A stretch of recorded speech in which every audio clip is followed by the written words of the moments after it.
Kedyantif. So we are coming to the end of another season of gardening. I know many of you are gardeners. For some of us this year, the kale and lettuce crops were the most bountiful. For others, it was the grapes. At my house, it was the carrots. In my family, my husband plants the seeds, and I do the weeding. It is steady work, and I honestly cannot keep up, but I love it.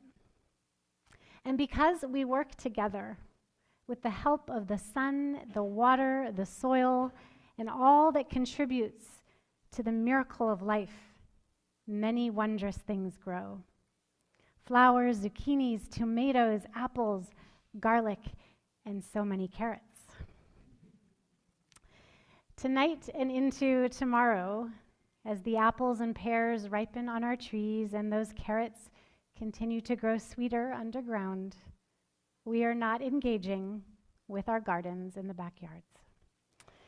We are here together on this Shabbat of Shabbats, the holiest of our days, Yom Kippur, the Day of Atonement and Atonement. Today is simultaneously a culmination and also an entry point.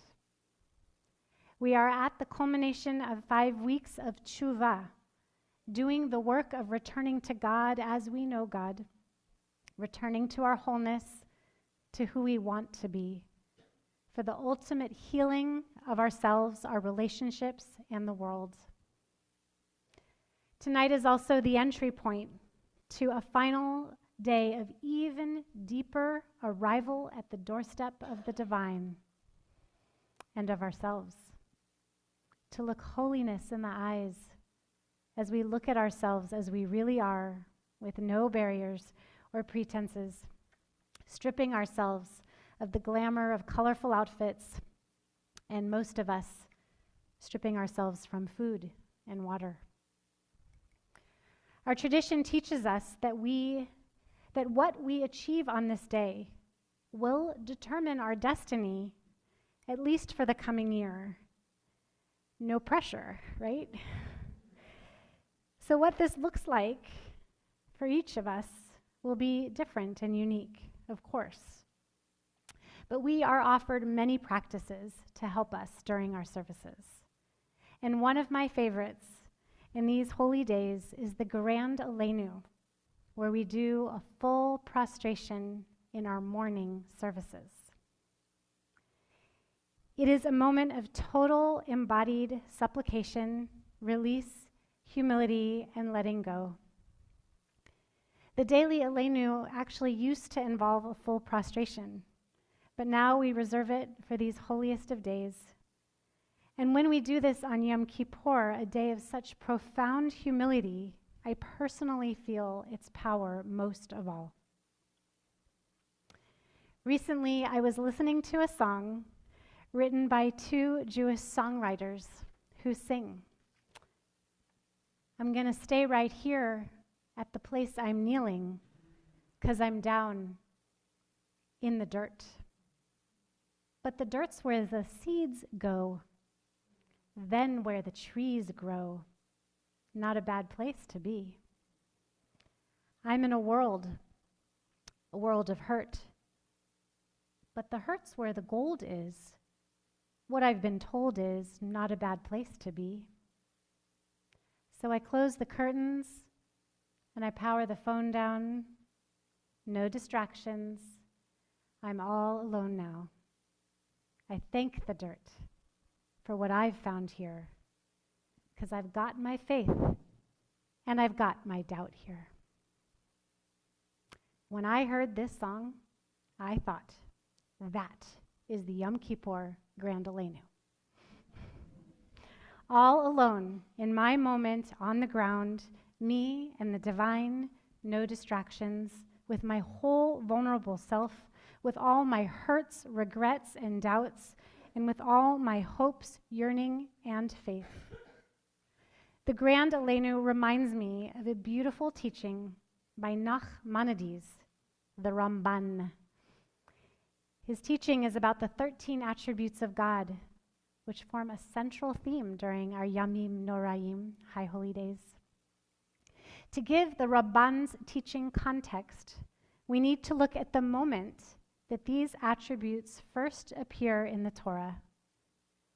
In a moment of immense yearning, Moses, longs to know God, and in response, God passes by Moshe, who has been hidden in the cleft of the mountainside, and God reveals God's goodness and glory, God's kavod, proclaiming, Adonai, Adonai, God merciful and gracious, El Rachum v'Chanun, slow to anger, Erech Apayim, and abundant in loving kindness and truth, Rav Chesed ve'emet, guarding loving kindness unto the 1,000th generation, Notzer Chesed la'alafim, forgiving iniquity and transgression and sin and cleansing, Nosei avon v'fesha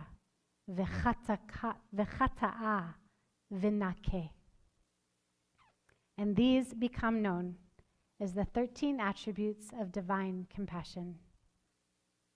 One of them is Notzer Chesed. It is most often translated as guarding loving kindness. This two-word phrase appears nowhere else in the Torah. That makes it really special. The Ramban, who was a 13th century Jewish scholar and Kabbalist, was curious about this phrase and taught. While the word notzer means to guard, protect, or safeguard, the word can also mean, on a deeper, perhaps more hidden level, a sprout. The same 3 letters refer to a sprout in an important passage in the book of Isaiah. If notzer chesed then means sprouting chesed, sprouting loving kindness, this suggests that God's greatness is beyond merely protecting loving kindness in the world. God sprouts it, cultivates it, and increases it. When I imagine a protector of something, I think of someone stoically standing guard at a gate, a barrier to outside encroaching forces, like, with the garden metaphor, the deer fences we put up around our gardens, or the scarecrows we put in the cornfields, or the scare owl that we have near our cherry tree. When I think of one who sprouts something, I think of someone busily working, tilling, planting, and tending, someone on the ground, energetically engaged with the dirt and the seeds, with a face smudged with soil and maybe even plum juice, just like my grandpa's face used to be in his garden. God is not just an unattached, imposing protector.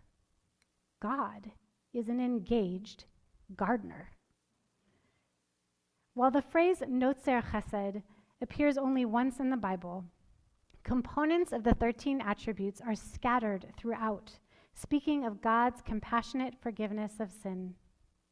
One such moment is when the Israelites doubt God and they turn against Moshe and Aaron and yearn to return to Egypt to such an extent that Moshe and Aaron fall to the ground on their faces in exasperation.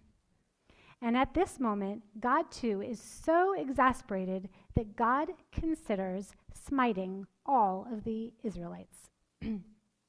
Moshe then, while on the ground, does not speak from his place of outraged frustration, but instead pleads for the Israelites' lives, saying, Salach na, please forgive these people. You are Adonai, slow to anger, Erech Apayim, abundant in loving kindness, Rav Chesed, forgiving iniquity, Noseh Avon, and so on. And God listens to Moshe's prayer and relinquishes. Even though the phrase Notzer Chesed is not used specifically in this particular plea, Moshe is citing some of the 13 attributes, which by association implies all the rest. In this moment, Moshe is certainly acting as a guardian of God's loving kindness, using effective words of prayer to beseech God not to kill the unfaithful people. But I also see in this moment that Moshe is more than a mere guardian. Rather, he is fully working for God's loving kindness to sprout. Moshe has become a gardener of loving kindness. Moshe is on his knees, face down on the ground, a full prostration, with his whole being calling upon God's chesed, God's loving kindness. I can imagine his dirt-smudged face as he looks up in this moment of prayer, as he embodies passionate cultivation of something so needed in this moment, chesed, love. The Ramban's interpretation of Notzer Chesed as sprouting kindness teaches us that God is at work, sowing seeds of compassion, and if we appeal to this compassion and kindness, using God's own words describing God's self, the 13 attributes, we can overcome transgressions and bring forth the harvest of compassion that is ultimately our redemption. But what does this actually mean to us, sitting here today as progressive, modern-day Jews in a Reconstructionist congregation who may not believe in a supernatural God that bestows forgiveness, compassion, and loving kindness upon us, but as Jews who still yearn for forgiveness, compassion, and loving kindness? Reconstructionist Judaism teaches humanity, not God, is responsible for making this world holy and compassionate and kind and forgiving. We can thus be godly through our actions in the world. When we speak these 13 attributes of God in our prayers, we are really conjuring them inside of ourselves. We are calling upon our own compassion, loving kindness, and forgiveness. I do not necessarily believe that God bestows forgiveness upon us, but I do believe that in speaking these words in a prayerful, humble, yearning posture, we can cultivate the godliness of these words inside of ourselves. We have been taught not merely to stoically recite them, but to pray them with our whole bodies, committing ourselves to manifesting in the world the compassion, loving kindness, and forgiveness of which they speak. And we say, Aleinu, it is upon us to partner with the divine in making a better world. It will not just happen to us. Our good deeds instead must happen from us. Moshe, our great prophet and teacher, models for us how to pray with these words, how we are to approach our plea for compassion.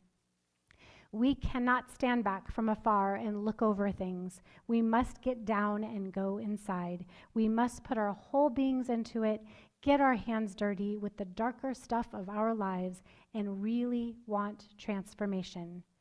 We need to lay down our seeds of our healing and water them, weed them, and help the sun shine on them. It's time. Perfect time. The gardens of our souls on this greater level of engagement, investment, and connection need tending. And so as we move through this holiest day with our momentary and necessary discomforts, with hunger, thirst, humility, and soul nakedness, let us find ourselves down in the dirt, in a place of humble possibility. Today is where the gold is, where the seeds go that become trees that bear fruit that will bring us to Sukkot in just a few days, the festival of our joyous harvest. The harvest begins with us, doing this work now, with our figuratively soil-stained fingers and dirt-smudged or prune-smudged faces, embodying our connected and vulnerable supplication, so that we, like the Israelites, can be released from our transgressions for life, for a good ceiling for the coming year, a year in which we can be an active gardener with God, cultivating and growing compassion, healing, and transformation for our souls, so that it can be so for our beautiful, yearning world. May it be so. Gemar Chatima Tova. Amen. Mishkoach. Wow.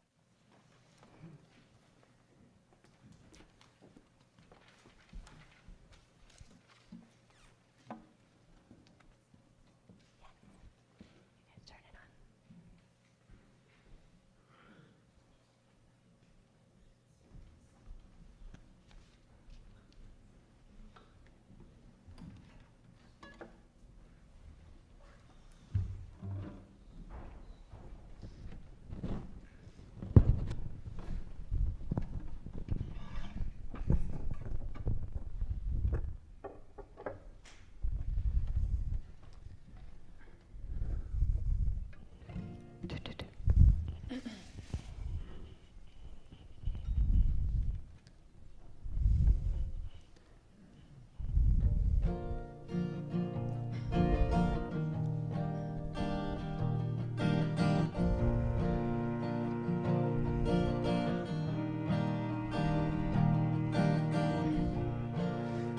Try to tell me what I gotta believe in, 'cause I know my angels and I know my demons, and I can't speed up the change of seasons.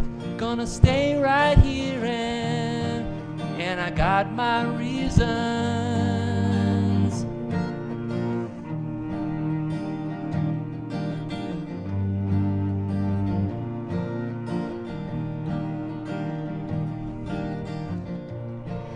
Tried to tame the river, tried to stop that feeling, but you can't stop hurting, like you can't stop breathing. I don't think you killed me, but I'm clearly bleeding. Gonna stay right here at the place I'm kneeling.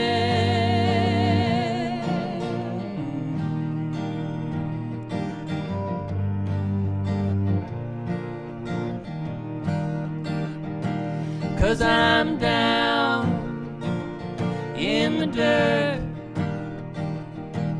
but the dirt's where the seeds grow, then where the trees grow, not a bad place to be. I'm in a world of hurt, but the hurt's where the gold is, what I've been told is not a bad place to be. So I close the curtains, power the phone down, no distractions, I'm all alone now. Mother's touch, why'd I think about that now? Would it be too much if I don't come back now?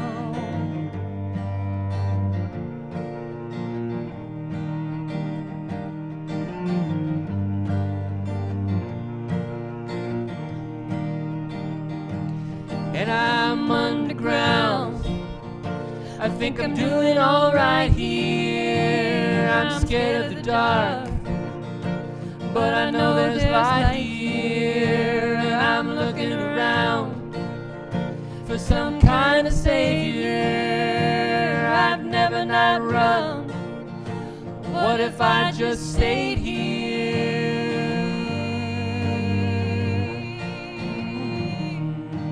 What if I just stayed here?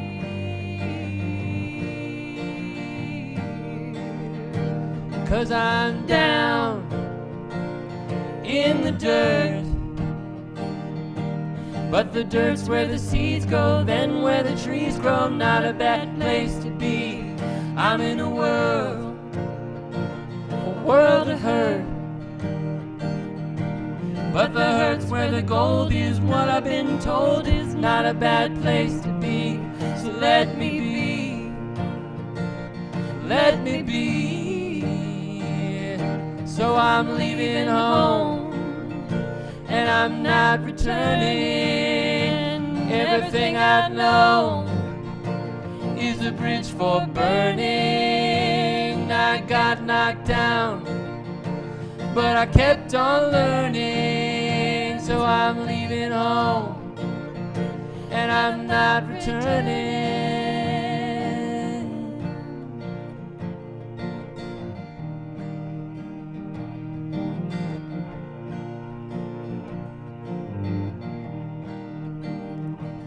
I'm down in the dirt.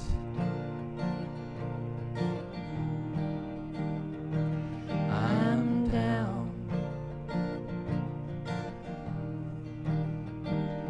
in the dirt.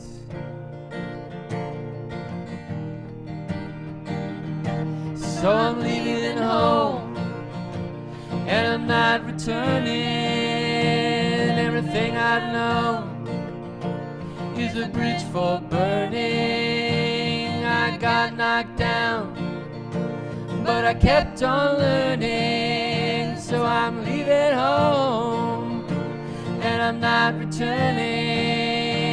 I thank the dirt for what I found here, 'cause I've got my faith and I got my doubt here. Gonna make a new home, 'cause I like it down here. I thank the dirt for what I found here. I thank the dirt for what I found here. I thank the dirt for what I found here. I thank the dirt for what I found here. I thank the dirt